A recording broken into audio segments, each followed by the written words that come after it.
អ្នកស្ដាប់វិទ្យុអាស៊ីសេរី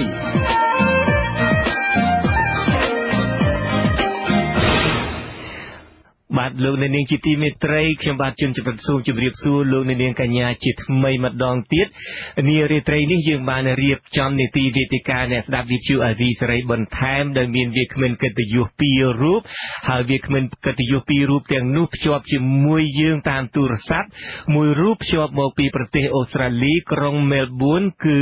លោកហុងលីមដែលជាតំណាងរាស្ត្រអូស្ត្រាលីដើមកំណើតខ្មែរប្រចាំរដ្ឋវីកតូរីយ៉ាខ្ញុំបាទសូមជម្រាបសួរលោកហុងលីមបាទសូមជម្រាបសួរបាទហើយវាគ្មិនមួយរូបទៀតគឺប្រដេជគុណបុត្រប៊ុនទិញក៏ភ្ជាប់ជាមួយយើងតាមទូរស័ព្ទដែរពីព្រោះព្រះអង្គពេលនេះកំពុងតែគង់នៅឯខេត្តខ្ញុំកណាសូមក្រាបថ្វាយបង្គំប្រគុណម្ចាស់ពីចម្ងាយប្រដេជគុណជំរាបពួកញោមជនច័ន្ទបុត្រនិងសហការីហើយក៏សូមធ្វើការនឹករលឹកទៅដល់ញោមហុងលឹមផងដែរនិងញាតិញោមជនរួមជាតិទូទាំងពិភពលោកទាំងអស់ផងកណាហើយសូមក្រាបថ្វាយបង្គំដល់គុណទាំងពីកងម៉ែ4អូស្ត្រាលីបាទហើយនារីត្រីនេះយើងមានការកែប្រែកម្មវិធីបន្តិចដំបូងឡើយយើងថាយើងមានតែវាគ្មិនមួយរូបទេគឺលោកហុងលីមបន្ទាប់មកទៀតយើងក៏បានអញ្ជើញប្រដេជគុណបុត្រប៊ុនទិញមកចូលជារួមជាវាគ្មិនមួយទៀតពីព្រោះថាយើងមានបញ្ហាដែលយើងចង់ឲ្យប្រដេជគុណបុត្រប៊ុនទិញឡើងបកស្រាយខ្លះដូច្នេះជាដំបូងនេះខ្ញុំបាទចង់និមន្តប្រដេជគុណបុត្រប៊ុនទិញដើម្បីបកស្រាយផ្ទាល់តែម្ដងប្រហែលថ្ងៃមុននេះគឺព័ត៌មានបានចេញផ្សាយថាលោកនាយករដ្ឋមន្ត្រីហ៊ុនសែនមានសទ្ធាជ្រះថ្លានៅពេលដែល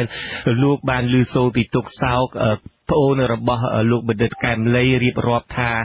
នៅខ្វះថវិកាសងថ្លៃបបរទទួលភ្ញៀវក្នុងឱកាសដែលលោកបានរៀបចំក្នុងឱកាសខួប1ឆ្នាំ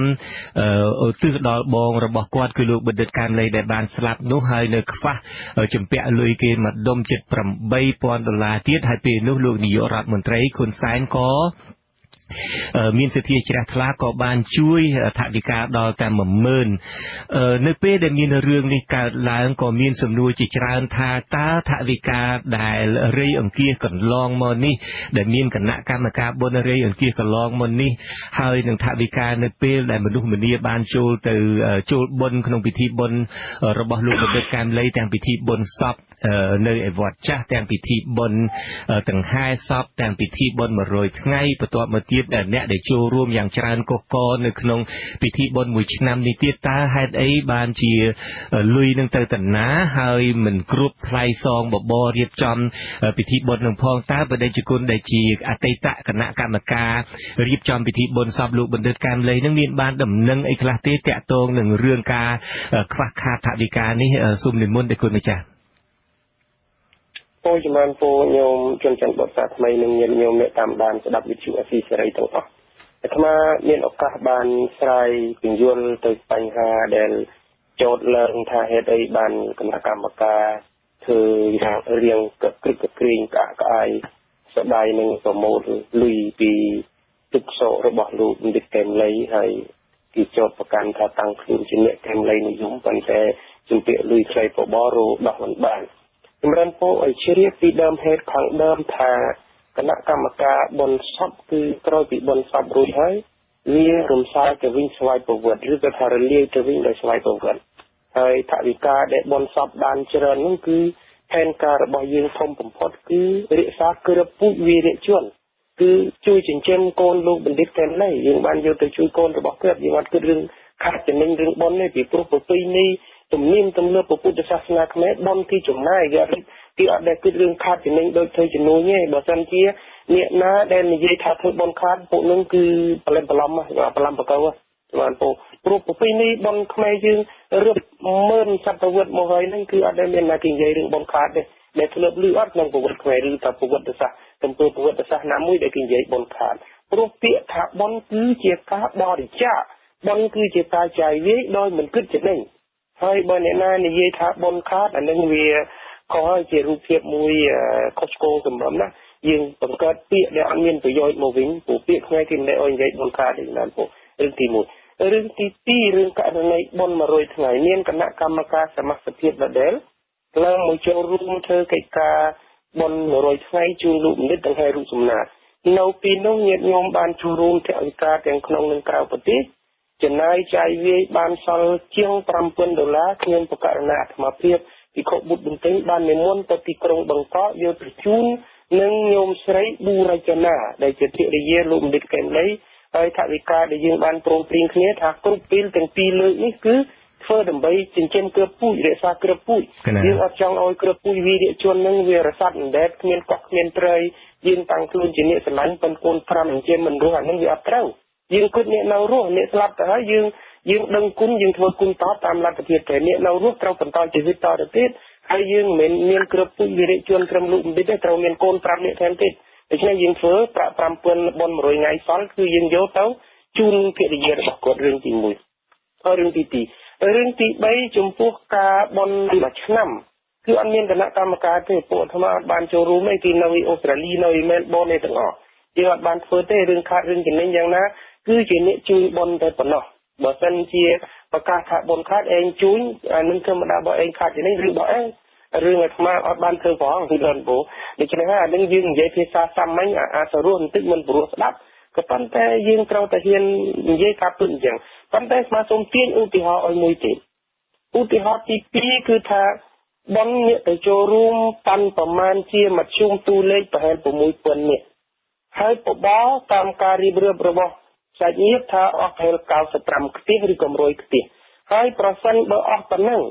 យើងគិតថាអស់10,000អីចឹងចុះហើយបើសិនអ្នកទៅម្នាក់ក្នុងម្នាក់ចូលបន$3,000អ្នក$3ក៏វាបាន$18,000ដែរវាសល់អាហ្នឹងហើយបើសិនជាម្នាក់ចូល$5វាបានប្រាក់30,000ហើយបបរ95ផ្ទះ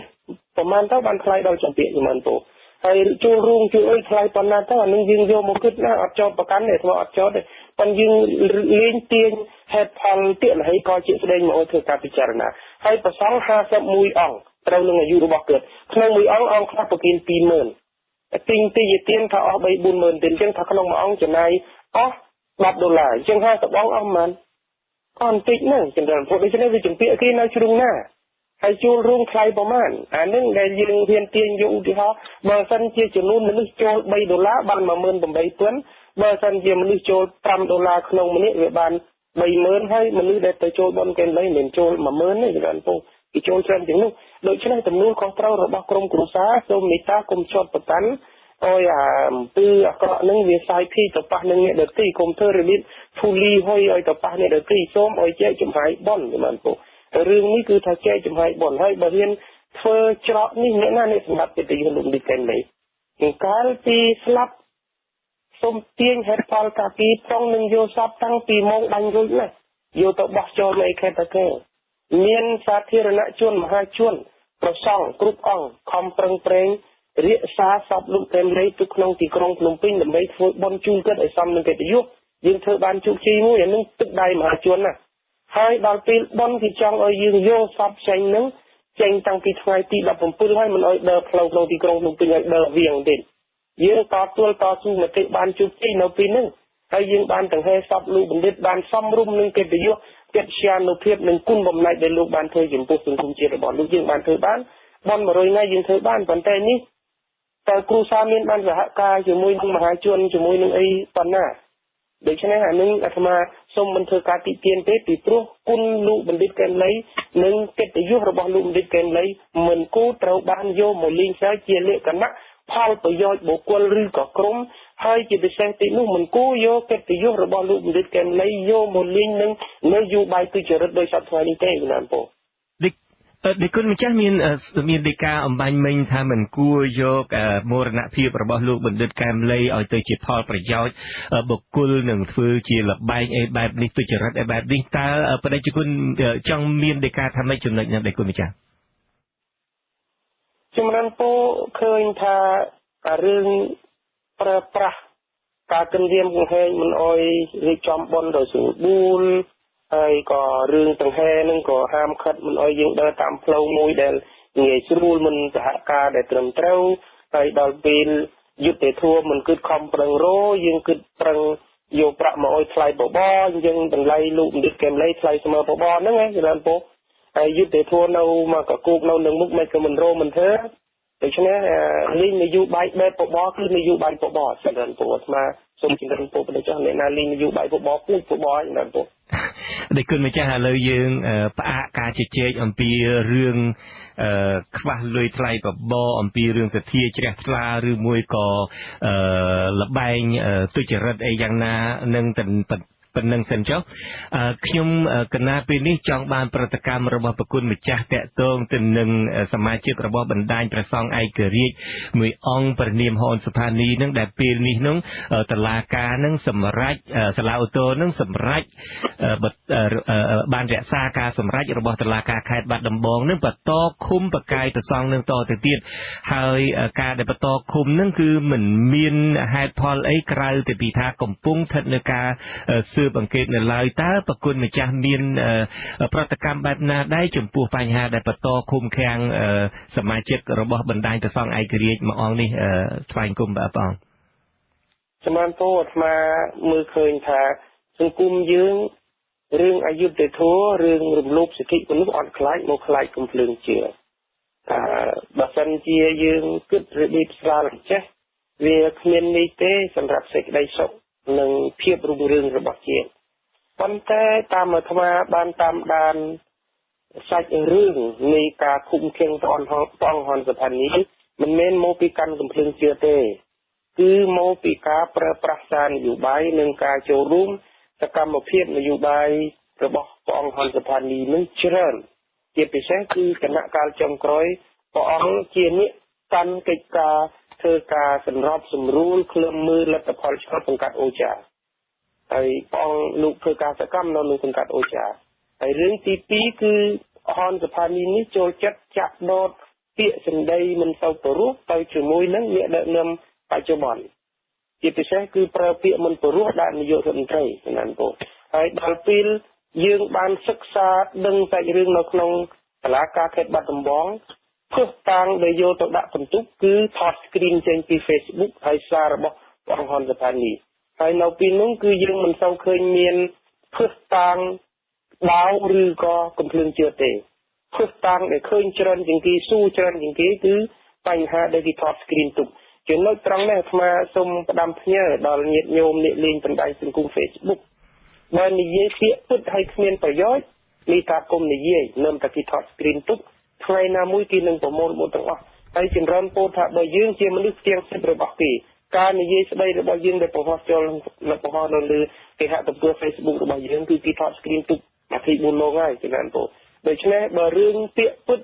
និយាយទៅហើយតែវាគ្មានប្រយោជន៍មេត្តាទុកសិនគុំនិយាយតែបើនិយាយពាក្យពិតហើយមានប្រយោជន៍ក្នុងពេលបច្ចុប្បន្ននិយាយទៅ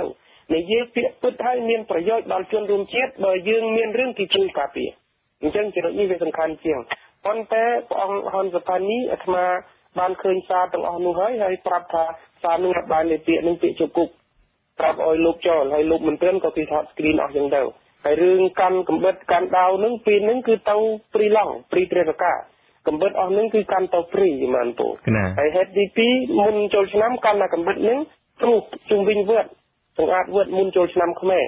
ហើយដល់ពេលទ្រុសហើយអាសារធាតុក្មេងដែលអាត្មាថាវានៅសល់រំទិនអស់ហ្នឹងលោកក៏នឹងគ្នាថតអានឹងលេងអញ្ចឹងទាំងអស់ប៉ុន្តែអត់ខ្វល់រឿងកំភ្លើងជានិងកំបិតផ្ទាកនឹងដាវនឹងទេគឺខ្វល់រឿងសារគ្រប់ពេលគឺមានការនិយាយជាមួយអាត្មាហើយបានសរសេរសារប្រភេទហ្នឹងដែលគុណបានមើលពាក្យរបស់លោកឯងពាក្យរបស់លោកគឺធ្ងន់ណាស់ប៉ះពាល់ដល់រដ្ឋាភិបាលអាត្មាថាពាក្យសម្ដីអស់ទាំងនោះវាខុសឆ្គងមែនឯងក៏ប៉ុន្តែកូនក្មេងសូមញោមជួយអធិស្ឋានអនុគ្រោះឲ្យចៅគេថាអនុគ្រោះអត់បានពាក្យសម្ដីអស់ហ្នឹងគឺធ្វើឲ្យប៉ះពាល់ដល់កិត្តិយសរដ្ឋាភិបាលដូច្នេះត្រូវចាប់សរុបសេចក្តីដែលអាត្មាថាទីបាយមុំបាញ់មិញនេះមិនមែនលេងកំភ្លើងជឿទេកំភ្លើងជឿអត់មានទោសទេគណៈពូមានទោសនឹងនិយាយសារខាងក្រមកំភ្លើងជឿណាគណៈពូគណៈសូមអរគុណចំពោះការបកស្រាយនេះឥឡូវនេះខ្ញុំបាទចង់ងាកទៅខាងលោកហុងលីមវិញម្ដងប្រគុណម្ចាស់មានដីកាមិញថាការដែលគេចាប់ទោសអូសដំណើរបដិជគុណហនសុផានីនឹងគឺមកពីផ្សារប្រើពាក្យមិនព្រោះដល់លោកនាយករដ្ឋមន្ត្រីហ៊ុនសែននឹកដល់ពាក្យមិនព្រោះនេះលោកហុងលីមក៏ធ្លាប់ប្រើពាក្យច្រើនណាស់ដែលស្ដាប់ទៅមិនព្រោះដល់លោកនាយករដ្ឋមន្ត្រីហ៊ុនសែនលោកធ្លាប់ប្រើពាក្យថារដ្ឋាភិបាលក្រុងភ្នំពេញនេះគឺជារដ្ឋាភិបាលដេរឆានហើយថ្មីនេះ នៅពេលដែលខ្ញុំបានជួបលោកហុងលីមតាមទូរស័ព្ទដើម្បីជជែកគ្នាអំពីរឿងការផ្សាយនារីត្រីនេះនឹងលោកហុងលីមបានប្រើពាក្យមួយចំនួនទៀតឧទាហរណ៍ថាលោកនាយករដ្ឋមន្ត្រីហ៊ុនសែនបានយកប្រទេសកម្ពុជានឹងធ្វើជាកម្មសិទ្ធិផ្ទាល់ខ្លួនហើយលោកនាយករដ្ឋមន្ត្រីហ៊ុនសែនមិនសមធ្វើជាមេដឹកនាំនៃប្រទេសកម្ពុជាអីជាដើមតើលោកមានភ័ស្តុតាងអីខ្លះដែលលោកហ៊ានចោទប្រើសម្ដីធ្ងន់ធ្ងរបែបនេះបាទសូមជឿលោកហុងលីមបាទសូមអរគុណដែលលើកជាសំណួរនេះឡើងហើយជាដំបូងខ្ញុំគ្រាន់តែសូមគួរថាឲ្យបងប្អូនអ្នកទាំងអស់ដែលស្ដាប់នីតិសម្ភារហ្នឹងគឺថាចាប់អារម្មណ៍ថាក្នុងការដែលយើងធ្វើនយោបាយក្នុងឋានៈយើងជាអ្នកនយោបាយយើងមិនអាចគេចផុតទេបាទទោះក្នុងរូបភាពបានណាក៏ដោយអ្នកដែលគេមិនចូលចិត្តយើងព្រោះបើយើងកំធ្វើនយោបាយយើងទៅរកស៊ីមានបានធ្វើជាអ្នកជំនួយហ្នឹងឬក៏ទៅបួសជាប្រសង់ទៅហ្នឹងគឺអត់មានណាគេជាគេតាក់ទងយើងប៉ុន្តែកាលណាយើងបួសជាប្រសង់នៅមានគេជាដែរតើលោកហុងលីបាទចាំបាទជាអត្តសោះបាទដូចជាដែលគុណកិច្ចមិនស្គាល់ពីដើមខ្ញុំទៅបាទខ្ញុំចង់និយាយថាកាលណាយើងធ្វើជាអ្នកនយោបាយគឺយើងជាច្បាស់ជាមានគេមិនពេញចិត្តមានគេមិនសប្បាយចិត្តដូច្នេះហើយគឺប្រកាសជាមានការដែលគេជេរបញ្ចោឬក៏គេឌៀមដាមគឺគេនិយាយពាក្យសម្ដីដែលមិនព្រោះចំពោះយើងនឹងហើយផ្ទាល់ហើយបាទប៉ុន្តែការដែលខ្ញុំចាប់អារម្មណ៍ចំពោះលោកនាយរដ្ឋមន្ត្រីរបស់យើងលោកហ៊ុនសែនគឺគេថាគាត់យករឿងអីទាំងអស់មកធ្វើតែជារឿងផ្ទាល់ខ្លួនដូចតែទីបំផុតហ្នឹងគឺថាគាត់យករឿងដែលថាគាត់ឆ្លោះគ្នាជាមួយលោកសំរងស៊ីផ្ទាល់ខ្លួនហ្នឹងធ្វើតែជារឿងជាតិធ្វើបង្កើតតែជាច្បាប់អីដើម្បីនឹងទប់ស្កាត់ឲ្យលោកសំរងស៊ីវាទៅអស់មានលក្ខណៈដែលជាអ្នកដឹកនាំហើយបញ្ហាទាំងអស់ដែលលោកសំរងស៊ីគាត់លើកឡើងមកពីសិនមិញហ្នឹងเป็นបញ្ហាដែលប្រឈមមុខដល់ខ្លាំងក្លាចំពោះជាតិប្រទេសជាតិយើងហ្នឹងគឺថាដូចជាភាពចំណាសពគឺខ្វះការងារធ្វើការហូរចូលជាតិវៀតណាមការពុករលួយអស់សាច់រំលោភសិទ្ធិមនុស្សគាត់បើយ៉ាងថាបញ្ជីនឹងប្រចាំណាគឺថាគាត់មិនដែលមានយោបល់មានគិតថាគូឬបង្ហាញធ្វើជាមេដឹកនាំដឹកមុខក្នុងគំនិតនយោបាយថាដើម្បីដោះស្រាយបញ្ហាហ្នឹងយ៉ាងម៉េចខ្លះឲ្យបានច្បាស់លាស់ទេបាទហើយក្រៅតែពីពិសេសគឺថាអាហ្នឹងដែលយើងចាប់អារម្មណ៍ថាគាត់អត់មានមធ្យោបាយគាត់ធ្វើការចេះដឹងដល់កម្រិតដែលថាដើម្បីដោះស្រាយបញ្ហាទាំងអស់ហ្នឹងដែលគេថាកំពុងតែចិញ្ច្រាំស្រុកយើងហ្នឹងគឺថាគាត់អត់ដែលមានឱកាសណាមួយឬក៏ថាចង់ឬក៏មានមធ្យោបាយឬក៏មានគំនិតទេអត់មានតរសោះតែអញ្ចឹងហើយមួយថ្ងៃក៏ឃើញតែគាត់ធ្វើតាមអំពើណាដែលថាជារបស់ដែលអត់ប្រយោជន៍ហើយជារបស់ដែលសំខាន់ចំពោះបើយើងប្រៀបធៀបទៅនឹងអ្នកដឹកនាំផ្សេងៗទៀតថាក្នុងប្រទេសស៊ីវិល័យឬប្រទេសដែលទំនើបទៅតាមសម័យឬដែលប្រទេសដែលកំពុងមានបញ្ហាហើយគឺជាការដែលគួរឲ្យសោកស្ដាយដូច្នេះគឺគាត់បានបោះបង់ចោលនៅការទទួលខុសត្រូវក្នុងឋានៈជាមានដឹកនាំក្នុងឋានៈជាប្រមុខរដ្ឋាភិបាលគឺមួយថ្ងៃឃើញគាត់រកតាមមធ្យោបាយបំពេញថាបំផ្លាញលិសស្រុករបស់គណៈបពប្រឆាំងនឹងតាមគ្រប់មធ្យោបាយទាំងអស់ដែលយើងចង់ឃើញគឺថាចុះអ្នកនយោបាយនៅប្រទេសអូស្ត្រាលីវិញតើក្រែងគេចង់ឈ្នះចាញ់ជាមួយនឹងក្រុមម្ខាងទៀតតែអញ្ចឹងដូចគ្នាដែរទេចរិតអ្នកនយោបាយលោកហុងលីមគេធ្វើទាំងរាល់ថ្ងៃគេធ្វើប្រកែកគ្នាប៉ុន្តែគេធ្វើប្រកែកគ្នាតែពីរឿងគំនិតពីរឿងមធ្យោបាយពីរឿងដាក់កម្មវិធីនយោបាយថាណាតែពីរឿងអត់មានការងារធ្វើនៅស្រុកគេតែគេធ្វើយ៉ាងម៉េចទៅរកទាមទាក់ទាញយកវិនិយោគពីរបរគេមកដើម្បីបង្កើតរោងចក្រឲ្យការងារធ្វើតែគេធ្វើយ៉ាងម៉េចកុំឲ្យគេដាក់មនុស្សចំណាក់ស្រុកតែធ្វើជាខ្ញុំប្រចាំគេយ៉ាងវិធានាបំផុតនៅស្រុកថៃយ៉ាងជាដើមហ្នឹងតែគេធ្វើយ៉ាងម៉េចដើម្បីទប់ស្កាត់ការដែលហូរចូលមកពីវៀតណាមគេតថាគេជជែកគ្នាជាសាធារណៈយើងឃើញថាលោកនាយករដ្ឋមន្ត្រីយើងគឺគាត់កោកស្រែកឡូឡាតែម្នាក់ឯងតែម្នាក់គ្មាននរណាមួយអាចតទល់មានលទ្ធភាពនឹងនិយាយបញ្យល់បញ្ច្រាស់ត្រឡប់ទៅគាត់វិញគាត់មិនដែលឲ្យឱកាសនរណាធ្វើអញ្ចឹងបានទេដូច្នេះការស្រែកឡូឡាទៅតែម្នាក់ឯងនឹងកោកនឹងបែកទៅត្រឡប់ហ្នឹងគឺថាគឺជាការបង្ហាញនូវភាពទន់ខ្សោយរបស់គាត់នូវភាពអាម៉ាស់ដែលថាគ្មានមិនហ៊ានស្ដាប់យោបល់របស់គេឲ្យស្មើមុខដោយតែប្រទេសទៀតតែគេធ្វើតែប្រទេសទៀតក៏មានបញ្ហាក៏ដោយ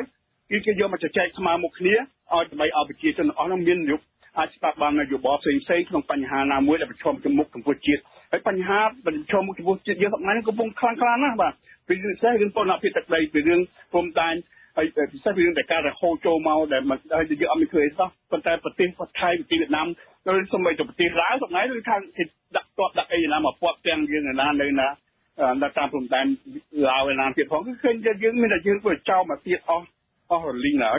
គឺតែគួរសោកស្ដាយហើយដែលខ្ញុំចាក់អារម្មណ៍ផុតនេះតែគួរសោកស្ដាយឥឡូវនេះគឺគ្រប់ពេលដែលគាត់ឡើង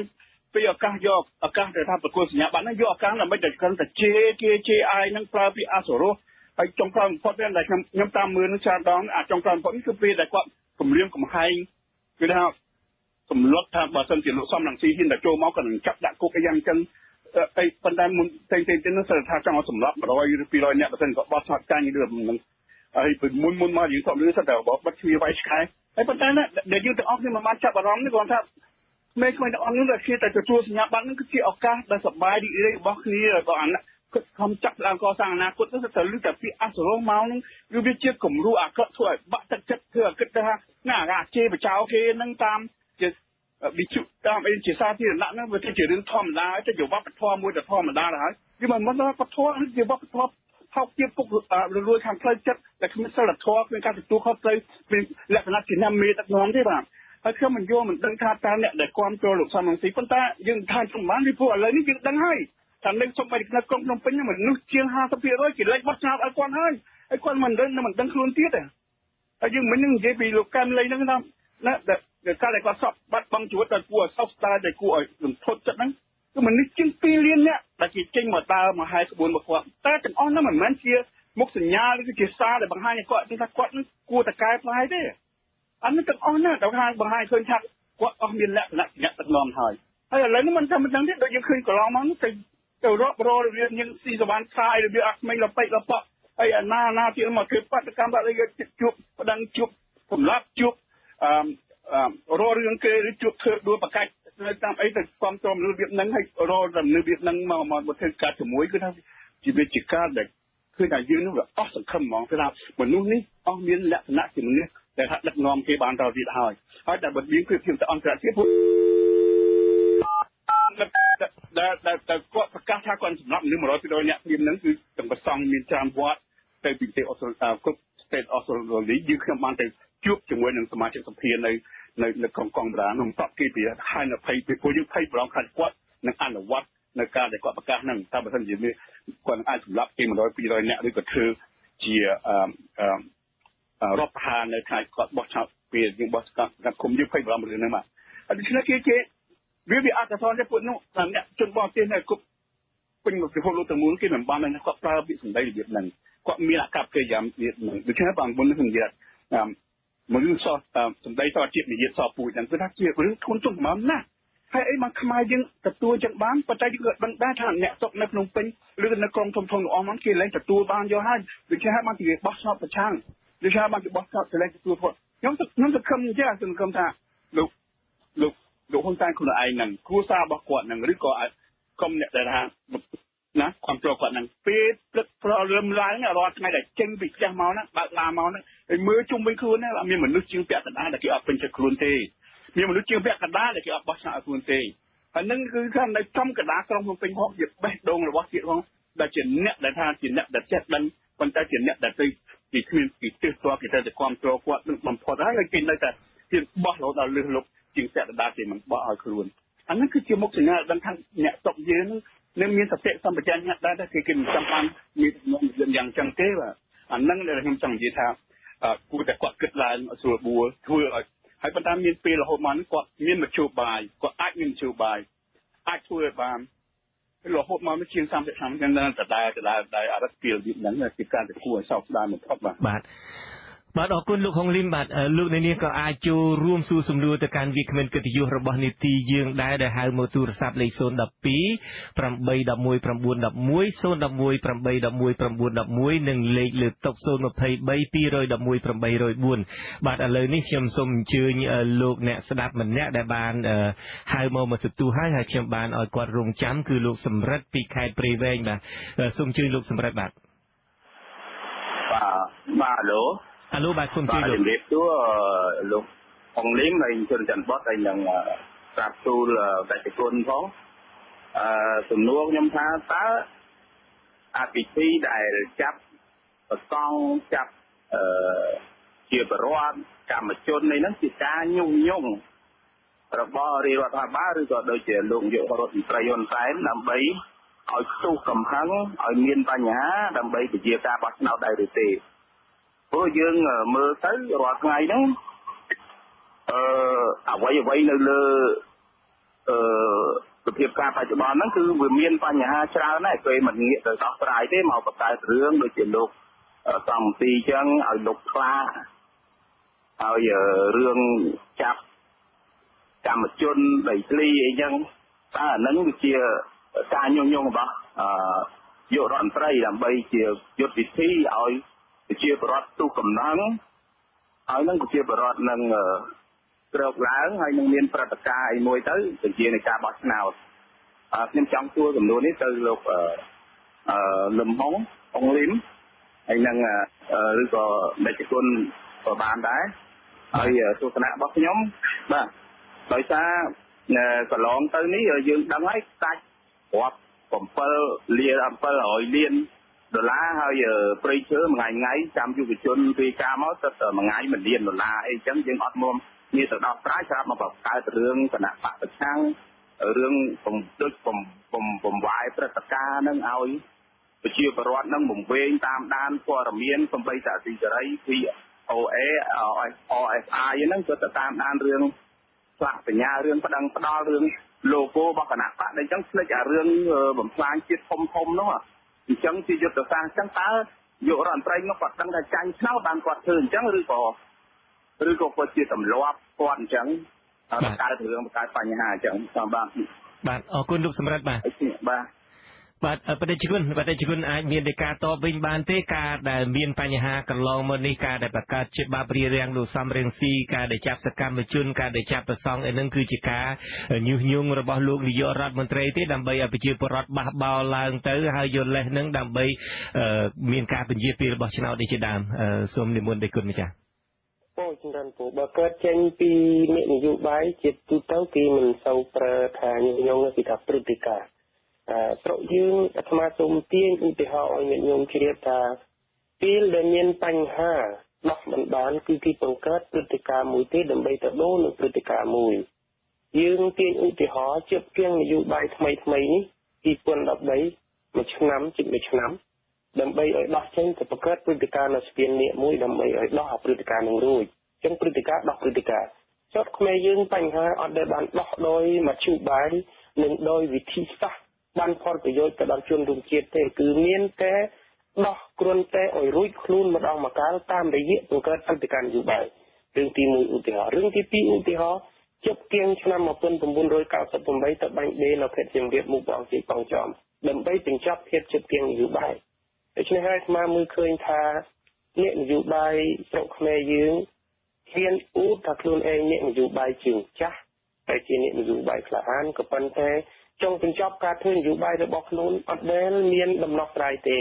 មានតែបង្កើតព្រឹត្តិការណ៍អោយជនរួមជាតិរបស់ខ្លួនរងគ្រោះហើយទៅបាញ់ដេងឹមណាមិនងឹមនយោបាយនេះជីឡានណាងឹមនេះស្រោតដែរហើយដល់ពីវ័យរងគ្រោះវ័យអ្នករងគ្រោះអ្នកដែលការពារយុទ្ធធម៌អ្នកដែលគ្រប់គ្រងសុចរិតដែរដែលពួកនយោបាយរួចខ្លួនរហូតអញ្ចឹងបានអាត្មាមើលឃើញថាបើផ្អែកទៅលើព្រឹត្តិការណ៍រួមអ្នកនយោបាយខ្មែរយើងជាទូទៅគេពេញចិត្តនឹងបង្កើតព្រឹត្តិការណ៍ឲ្យមនុស្សរត់ជ្រុលហើយគេក៏ទ្រុបវាមិនខុសគ្នាពីព្រានព្រីដែលគេទៅវៃលុបគេដាក់សំណាញ់ខាងអត់ឲ្យអ្នកស្រុកឃើញទេអត់ឲ្យសត្វឃើញទេដល់ពេលសត្វចុះស៊ីចំណីច្រើនគេចាប់ផ្ដើមវៃក្របយ៉ាងណាមិញគេអ្នកនយោបាយខ្មែរយើងគេបង្កើតព្រឹត្តិការណ៍ឲ្យប្រជាពលរដ្ឋនឹងរត់ចូលនឹងព្រឹត្តិការណ៍ហ្នឹងហើយនៅក្នុងបណ្ដាញសង្គមគេផ្ដល់ឱកាសឲ្យមានក្រុមម្ខាងជាមិនរើសមុខហើយជាមកសេរីដល់អ្នកផ្សេងហាមអត់ជាដូចគ្នាជាប្រហែលគ្នាមិនចង់បានប្រហែលផងជាគុកព្រាមគេបង្កើតក្រុមទៀតឲ្យចាប់ផ្ដើមកាន់កំភ្លើងបង្ហោះហើយសិតតែរឿបគ្រើបមកគ្រើបបាញ់ដៃមកគ្រើបបាញ់ជើងមកគ្រើបបាញ់ក្បាលដល់អ្នកផ្សេងគ្រាន់តែកាន់កំភ្លើងជាយកទៅលងក្បែរមិនបានតែកាន់កំភ្លើងពុតផងចាប់ដាក់គុកគ្រើបនេះជារបៀបគេដាក់អន្ទាក់ចម្រើនពួកដូច្នេះហើយសូមញាតិញោមជនរួមជាតិនេះតាជ្រាបថាបើដរាបណាយើងនៅតែជាឧបករណ៍នយោបាយរបស់អ្នកនយោបាយរត់ចូលនឹងព្រឹត្តិការណ៍ដែលគេបង្កើតដើម្បីដោះស្រាយភាពទន់ច្រករបស់គេយើងនឹងខ្លាយទៅជាជនរងគ្រោះយ៉ាងពិតប្រាកដដូច្នេះចាប់ពីពេលនេះតទៅញាតិញោមជនរួមជាតិមេត្តាភ្នាក់ស្មារតីរងចាំតែឱកាសព្រឹត្តិការណ៍ទីបង្កើតឲ្យយើងរត់ចូលកុំរត់ចូលយើងត្រូវរត់ចូលតែមួយពេលហើយមួយថ្ងៃហើយមានវាសនាដល់ជាតិទាំងមូលគឺ2018ប្រើប្រាស់ มาเรียมได้เมียนสำนางแต่ธรรมะทาลักคีฟิงเกอร์เมียนแต่เอติปุ่นจงออลได้เต้เดี๋ยวโทรเอายืมจุกจีให้มึนโรงกรุ๊ปตอนแต่บ่ยืมรถโจรพฤติการเดนเนี้ยนโยบายที่ต้องการเอายืมรถโจรที่กระตุกยืมหนึ่งคลายคลูนเตาเจ็ดไตรขนมอ่อนรุดได้ที่ไก่ก่อทรงยันโยมิตากรมเธอเจ็ดไตรขนมอ่อนรุดอ้อยตีรุดไก่ก่อตามตัวจัดดังนั้นพวกพฤติการนี้คือเนี้ยเดลเมียนเอติปุ่นที่เมียนรุดชนะที่โยปันไดถึงกลุ่มเฟซบุ๊กเธอจีอ่อนรุดให้กี่รุดยุวิจวนกี่รุดเนี่ยนโยบายที่จับเดิมรุดประสงค์แต่ตอนแต่เนี่ยเซ็งกี่เดิมกันรุดนะโดยธรรมะทักเฮียนของเขากำพลึงปึ๊ดที่เฮียนของให้เกลือถ้าเกลือนี้บังกบาลเกลือนี้บังจิ้งบังจอมชมติตอนที่เอาที่เอาเธอเอ่ยเตะให้ยื่นแต่เฮียนแต่เธอตามกี่ปลุกมือบำเรืองเหรอให้กี่ประกาศอ้อยเมียนเนี่ยเธอทราบว่าบุเมียนนึงจีนเจ๊จีนจอบของเขานี่ของเขานุกี่จังอ้อยยื่นโกนเธอโดยกี่นี่คือเจียระเบิดมวยให้มวยเตะกระทำสมปราบเนียนโยมสมกลมริงเจอเป็นจูลกลมโกลาฮอลเรื่องนำปีเปิลดอกใบปีเลยจิตเกียงนโยบายครั้งที่โจทย์ทานนโยบายไตรได้จะใส่คู่บ้านจะได้เป็นในสิงคโปร์ที่จองสเวนโรเนี่ยน่าเห็นใจมุกโม่ทานหนึ่งเจียมเตี้ยดอลเปลนำปีเปิลดับปมเปิลนโยบายเวียมันจะบักกาวิสปิเปิลเมียนเปิดเมียนมุยเตทานนโยบายไตรเกิดอะไรมหาริจองคลองจะได้เป็นให้ที่จองดังแต่เนี่ยน่าเห็นเธอที่บัตันเมียนเนี่ยสามัญเฮียนลิงเนี่ยเราคลองตระเฮียนลิงโยรุโยมโยรนไตรโยมดักจนเตี้ยแบบนี้แค่ได้บันยังมันจำปีเปิลดอกใบมุปีเปิลดอกผมเปิลเรื่องทำไมตะล่างก็ยืงตรงเธอดอกแดงโสมเมียนโยมมีตากรมรถตามพฤติกาอัดประโยชน์นี่เมียนโยมมีตาเริษากายเริษาจัดเลิษาจุมโฮเจกแม่รูปรูมสามกีสนับปีอัตมาบัชนปีเปิลดอกผมใบให้บัดโดยตัวจริตบัดโดยวิจารณะยินบัดโดยกูบมนองกันนะผมได้คือเป็นชาติได้คือมีชาติบ้านเลือกลางของปีการประกาศเปิดตะการนี่ดับเบิลป่งไฟใส่เรื่องนี่การแต่เรื่องจะเปะลุยปะบอยนี่ขยมกันนะจังโบแต่เรื่องติดวิ่งใต้จิกาประเดี๋ยวคุณมาจากเกิดทายจิกาประกาศเปิดตะการดับเบิลป่งไฟเปิดตะการหรือมวยดับเบิลป่งวัวเปิดตะการนั่นได้ที่ได้คือนี่จ้ะปีพฤติการเกิดเลยขนมปีตะมุยแต่สมาคมเธออธิบายปีพฤติการเนี่ยโยมเมื่อไงดีนะสมาคมเธอปัญจวัคบัวสมาอัดจังทุกคนเนี่ยโยมพิจารณาแต่เมื่อโยมเมื่อแต่ไงดีนั่นดังไงพฤติการมุยเกิดอันนี้พฤติการมุยเกิดอันนี้ล็อกสายตัวมุยกดคืออ้อยเนี่ยเดลสระไล่ลูบันทึกกันเลยหรือสายจัดเธอแต่ปนังแต่ให้ประชันบางเนี่ยโยมวงเวียนนึงพฤติการในที่บังเกิดพลิกลูบันทึกกันเลยยืงมันเกินเจียนี่สลายเต็มเลยนี่มันเกินสลายปฏิเจียระบายยืงตุดกอดเต้ให้สมาจังไว้กำไรเอ็กซ์โพธาเรารถตามพฤติการที่ตีมันใช่เบาตีจุดนั้นปุ๊บให้เธอจีชวนร่วมเชียดมันเนี่ยแต่กึศกูเท่าตีฮะเมตากลมใจบังชอบเมตากลมใจโบเนี่ยในยุคใบบังเกิดพฤติการมาโบติดจัดยืง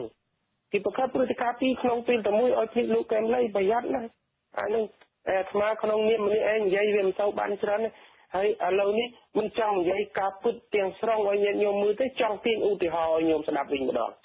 มันจังใหญ่กาพุดตีคล้าไอ้บาดมิงเลยนะบัวเรายืนตีประมาทแต่เรื่องไว้บาดมิงถ้าเรื่องเซนกิเมียนไว้นะที่ไว้แต่มิงถ้าจังมันนักว่าอะไรยี่สระบาดมิงยับเมนไว้ใส่ตัวจีจนปีกาดมิงจะต้องอดกันเนี่ยนั่งจังมันทางอัดจังใหญ่เตะเตียงอุติหอยโยมสนับใหญ่จ้าเดินปูเด็กก็ไม่ใช่เลยนี่คิมบาสมช่วยลูกเวทีพนมเปญช่วยด่าสมนูบัตบาทลูกเวทส่งเชยบาทฮัลโหลบองลือยังไม่บองบาทลือส่งเชยบาทลือเรียบสู้บองจนจนป๊อปเราดูลองเห็นเองสมทบใจบุกโกมบองตัวเป็นเป็นเป็นจากเชื่อคือไปเป็นอะไรเลยบาทส่งเชยด่าสมนูบัตมูลค่าที่มันรอทำดาวแต่ก็แต่ปัญหาเราเข้าไทยหนึ่งดอกก็ได้แต่ชาวจะในการสำลักจะในเคยโตมาได้เคยไม่ได้เอาจริงไปจับปัญหามาลองจะนี่มาลองอย่างลูกตาเดี๋ยวหน้าจะเดือดร้อนได้ให้เราทำบาปคือไอ้เจ็บไปจับเจอในหน้าเดือดจับเราทำบาปได้ว้าวอ๋อคุณลูกเป็ดลูกฮงลินลูกอาจลายบานในสำนวนนี้เชื่อมเมียนจะบอกตาปะพาหนึ่งหลายคนแบบที่มันเองได้ลูกเมียนผลการมันติดได้สำคัญตรงท่าสัปดาห์นี้พิเศษคือตามกระทะระยะกระทะFacebook ไอ้ยังจังนั้นคือบางมีการสอบได้หรือบางองค์ครั้งไม่ได้โจทย์ลิงระบายแต่ขาดประโยชน์พิพ ព្រោះឥឡូវយើងមើលឃើញជាក់ស្ដែងច្បាស់ថារដ្ឋាភិបាលនេះគឺជាង30ឆ្នាំមកជារដ្ឋាភិបាលដែលគ្មានសមត្ថភាពហើយគ្មានលទ្ធភាពហើយមិនចង់ធ្វើទៀតកិច្ចការដែលត្រូវធ្វើដើម្បីបម្រើជាតិដោះស្រាយបញ្ហាយ៉ាងច្រើនស្មុគស្មាញពេញស្រុកយើងហ្នឹងដែលប្រឈមមុខដែលជាហិនរៈភ័យចំពោះស្រុកយើងហ្នឹងគឺអត់បានធ្វើទេហើយទៅជាបង្កើតរឿងបាយលុកបាយឡអារឿងគឺថាអត់បញ្ចប់រឿងទៅចិត្តប្រយើងចំណាក់ដេកជាមួយណាគុំតែខ្លួនឯងនេះដេកជាមួយគេណាគុំ4-5ម្នាក់អត់អីទេរឿងដែលគេថាដែលកិច្ចការដែលសំខាន់មិនធ្វើទៅធ្វើរឿងដែលអត់ប្រយោជន៍តែរឿងប្រខាប់ពេលដែលហើយខាប់ពេលមិនមែនខាប់យ៉ាងតិចខាប់ជាង30ឆ្នាំហើយយើងគិតទៅសុខទៀតដូច្នេះខ្ញុំថាបើយើងទាំងអស់គ្នាហ្នឹងដែលតាមដានស្ថានភាពពិភពនយោបាយរបស់យើងធ្វើមិនជៀសវាងកំលេងអាលបែងរបស់គេហ្នឹងបាទដូចជាដែលគុណមកមានពុតការរហូតមកហ្នឹងគឺយើងជៀសវាងហើយខ្ញុំឃើញមានបងប្អូនខ្មែរច្រើនណាស់ដែលផ្សព្វផ្សាយតាម Facebook ហ្នឹងគឺយករូបថតមកកាត់តសំអេចំអាឬក៏គេដើម្បីធ្វើឲ្យមានការជាក្តៅសាហាយឬជេរបញ្ចោលគេឬក៏ធ្វើការឌៀមដាមប្រមាថការទៀនរបស់គ្រួសារផ្ទាល់របស់លោកលោកនាយករដ្ឋមន្ត្រីហ្នឹងគឺជាការដែលគួរសោកស្ដាយព្រោះយើងទៅប្រយុទ្ធលើសមរភូមិនយោបាយប្រយុទ្ធលើគោលគំនិតអីទាំងអស់ដែលជាកេរដំណែលរបស់លោកកែមលីដែលបានប្រគល់មកយើងមកមរតកដែលគាត់ប្រគល់មកយើងមកយើងត្រូវតែខំស្ដារខំទៀនស្បៀតតាមតទៅទៀតហើយបើធ្វើក្នុងនេះហ្នឹងគឺខ្ញុំគិតថាជាបងប្អូនណាដែលថាមិនគួរនិយាយហើយដែលនិយាយទៅគ្មានបានផលប្រយោជន៍ធ្វើแบบខាតទៅពេលធ្វើឲ្យមានធ្វើការកម្មសន្តិភាពច្បោកច្បល់ធ្វើឲ្យមានលក្ខណៈដែលថាអ្នកដែលស្នាជាតិហ្នឹងបថោកបថយនៅការតស៊ូរបស់យើងហ្នឹងគឺសូមមេត្តាកុំធ្វើអសោះព្រោះវាអត់បានប្រយោជន៍ហើយបើសប្តាហ៍ហ្នឹងគឺខាងអ្នកដែលធ្វើវិភាគធ្វើអីហ្នឹងគឺខ្ញុំមើលឃើញមានមួយចំនួនច្រើនដែលធ្វើដើម្បីឲ្យរដ្ឋបាលធ្វើបើហើយបង្កើតជារឿងដែលធ្វើរបៀបអង់គ្លេសថា distraction ធ្វើឲ្យមានការចាប់អារម្មណ៍ដាច់ចេញពីរឿងដែលសំខាន់រឿងសំខាន់ដូចយើងដូចលោកសំណាក់លោកបានមានប្រសាសន៍តែមិនមកចាពីរឿងចំណាក់ស្រុកពីរឿងខ្វះការងារធ្វើពីរឿងជំនឿដំណាំចូលមកពីរឿងព្រំដែនទឹកដែលយើងធ្វើពេលពុករលួយគឺការលុបទីមនុស្សលោកហើយអសន្តិសុខពេញពុកដែលគួរសក្ការៈចោកគឺថារឿងផ្លំពីប្រវាញ់ហើយឬណាពងធ្វើដោះដូរយកក្រសួងអីណាទៅលុបអីតាមតែធ្វើចិត្តរឿងទាំងអស់ហ្នឹងហើយរឿងបំពេញខ្លាំងតែយើងព្រៃសាច់អីយើងទាំងអស់លក់ឲ្យបរទេសអត់មានបងពុនដែរតាមចង់ទៅហ្នឹងគឺថាទាំងអស់ហ្នឹងហើយថាភាពកលហេមហាមរបស់ស្រុកអ្នកស្រុកយើងទាំងអស់ហ្នឹងយើងទៅធ្វើមិនឲ្យគេថារាល់ថ្ងៃយើងធ្វើឲ្យរដ្ឋាភិបាលទៅប្រឈមមុខទៅទទួលស្គាល់ហើយទៅដោះស្រាយយើងកុំទៅយករឿងអបប្រយោជន៍រឿងស្រាបរឿងណាដេកជាមួយណាអីដែលគេចង់ទៅធ្វើឲ្យយើងទៅនិយាយគិតថារឿងអបប្រយោជន៍ហ្នឹងដើម្បីឲ្យកិត្តិយសរបស់ណាហើយតស៊ូទាមទារមតិយោបល់របស់លោកកែមលីមកឲ្យជាតិមកពេលនេះបើសិនជាលោកជនតាម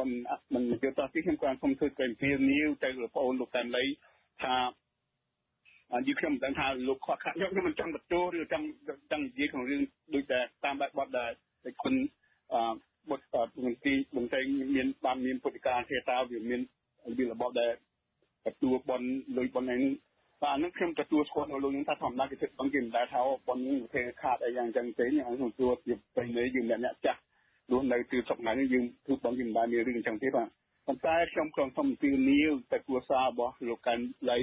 ឬប្អូនលោកកែមលីជាពិសេសតើសូមទៅពីនីវខ្ញុំជឿថាបងប្អូនខ្មែរយើងនៅដល់ទីពិសេសតែយើងអាចមាននយោបាយជួយអាចសស្រាក់ណាប្រមូលលុយនឹងដើម្បីជូន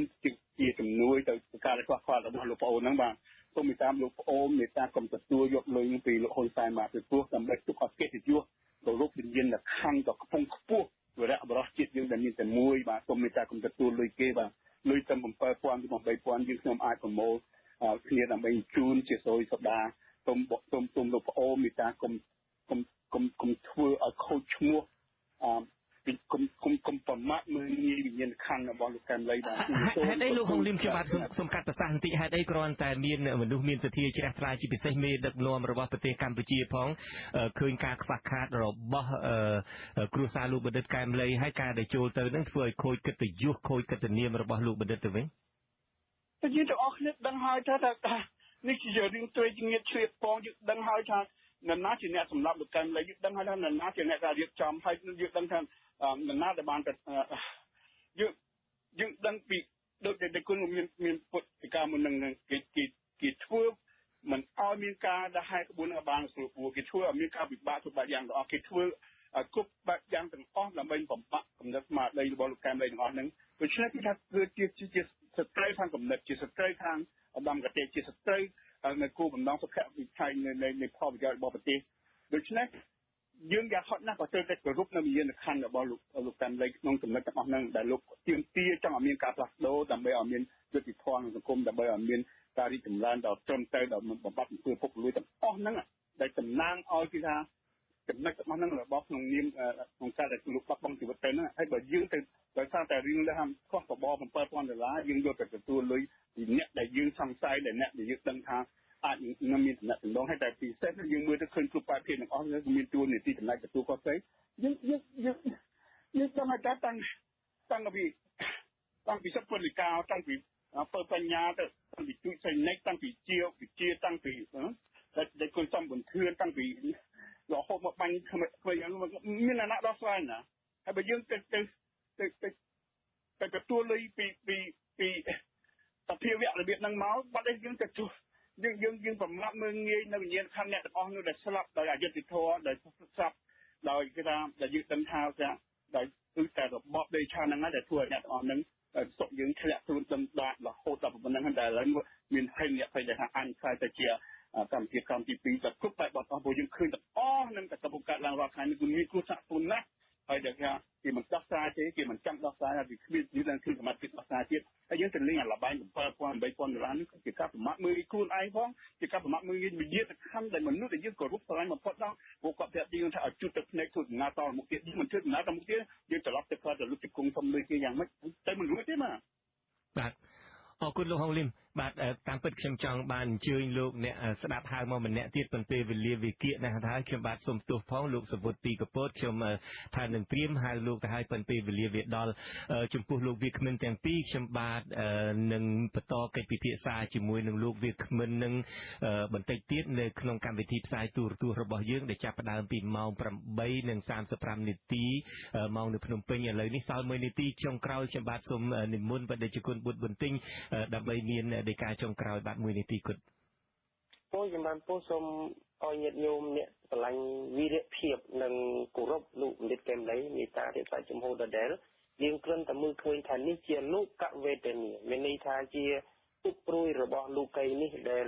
អ្នកដឹកនាំពិភពលោកគេតែងតែចូលចិត្តធ្វើអីឲ្យយើងវេទនាហើយប្រសិនបើយើងទាំងអស់គ្នា